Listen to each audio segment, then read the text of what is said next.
The escalator at Holborn Underground Station isn't working again. You check the time before hurrying down the metal stairs. It's 11:58. The last train is due in 2 minutes, and if you miss that, it's a really expensive cab ride home. You look around and notice that you're the only person heading down. Hopefully that doesn't mean the train's gone already. Sweat prickles as you reach the bottom of the steps. The tunnel seems longer at night, the gentle downward slope more pronounced. You emerge onto the platform. It's deserted here too. Just you, the flickering fluorescent lights, and that peculiar silence that seems to belong only to empty stations late at night. The digital display board is dark too. No more trains scheduled, no digits counting down the minutes. You spin side to side and look into the dark eyes of the tunnels at each end of the platform. The rails disappear into perfect circles of darkness, like looking down the barrel of a gun. A clang echoes from somewhere deep within the tunnel, a train changing tracks or something. A warm front of air billows out, carrying with it the scent of iron and earth, and something older, something that doesn't belong in this century. Then, all goes silent. Not the normal silence of an empty station, but something deeper. The kind of silence that feels like it's actually listening. A whisper of movement breaks the silence from the left-hand tunnel. You turn towards it. Something stirs in the darkness, a shuffle, a scrape, the sound fabric might make dragging across stone. You take an involuntary step towards the tunnel, drawn by a curiosity that seems to bypass all rational thought. You step close to the edge and peer into the blackness. It's as though the darkness here is something physical pushing back against the light. Another sound echoes through the tunnel, maybe the soft pat of bare feet on stone. Hello? Is anyone there? Your voice sounds small, out of place. The temperature drops suddenly and your breath becomes visible. The air grows thick with the scent of incense and age. It's like stepping into a tomb that hasn't been opened for thousands of years.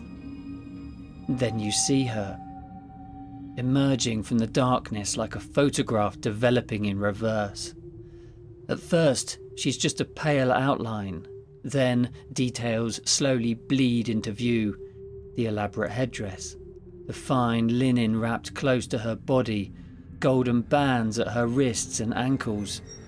Her feet seem to hover inches above the tracks. Her face is the last thing to become clear. Dark eyes lined with kohl, fixed on yours with an intensity that spans millennia. Her mouth opens, but what emerges isn't just a sound. It's the voice of every soul who's ever died in darkness, every curse ever uttered in ancient temples, and every secret locked away in forgotten tombs.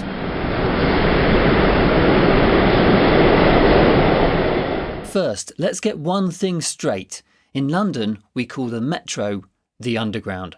It's metro for every other city in the world and the Underground for London. We're just a little bit stubborn like that. With over 1.3 billion passengers annually, the London Underground is Europe's largest metro system. It has 272 stations and 250 miles of track, and it's a maze that stretches beneath the city. But beyond the daily commuters and tourists, beyond the 540-something trains that run simultaneously at peak times, there's another layer to the Underground. A network of ghost stations, sealed platforms and abandoned tunnels that hide in the darkness between stops. And, legend has it, at just one of these ghost stations, an ancient Egyptian princess roams the tunnels trying to find her way home. To understand this, we have to go back to London in the 1920s.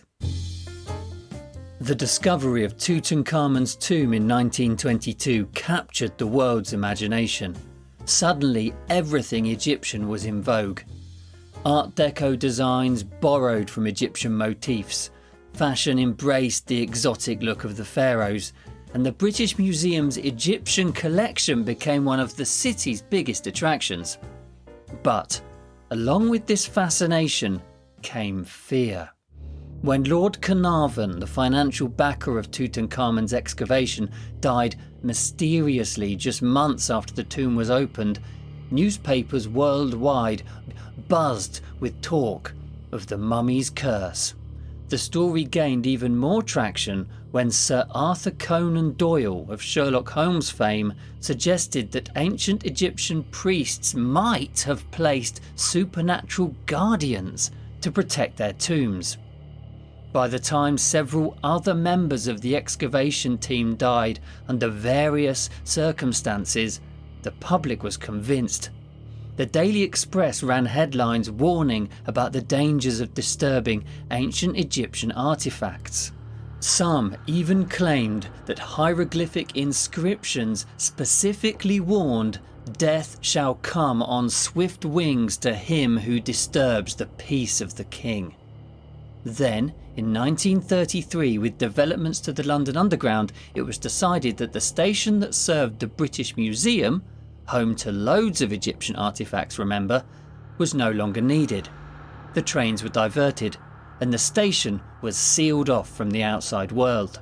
It was the workmen closing down this station who saw the first sighting. They described a woman in an ancient Egyptian dress, wearing an ornate headdress, who would appear in the tunnels and let out blood-curdling screams. The sound, they said, wasn't like anything they'd ever heard before, a high-pitched wail in a language they didn't understand. Of course, the British Museum itself tried to dismiss these fears as nonsense, but they couldn't explain why this had been heard by several people on different days. 20 years later, night workers on the nearby Holborn Station reported the same details: the ceremonial dress, the distinctive headdress, and always those terrifying screams.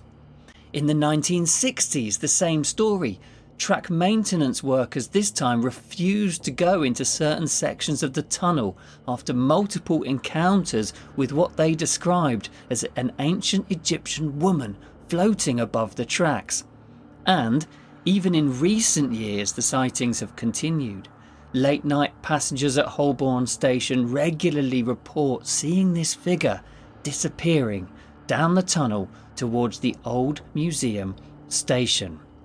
It's believed that this haunting presence is the ghost of Amun Ra, whose story begins with a seemingly innocuous artifact, a mummy board brought to the British Museum in the late 19th century. Made of wood and plaster, this intricately decorated board was placed directly over a wrapped mummy inside the sarcophagus. When this particular board was sold to the museum, though, it had already caused a stir. The 4 men who brought it from Egypt had already died mysteriously, and one of their wives just wanted to get rid of the thing. Another legend goes on to suggest that Amun Ra's mummy board may have played a role in one of the greatest maritime disasters of all time. The story goes that in April 1912, the board was loaded onto a ship bound for New York. Yes, you guessed it. It could be, it's got to be, the RMS Titanic. The tale gained such traction that by the 1920s it had become a staple of supernatural literature. Books and articles claimed that the mummy board carried a curse that doomed any vessel carrying it away from British shores. Some versions of the story even suggested that the iceberg itself was conjured by Egyptian magic.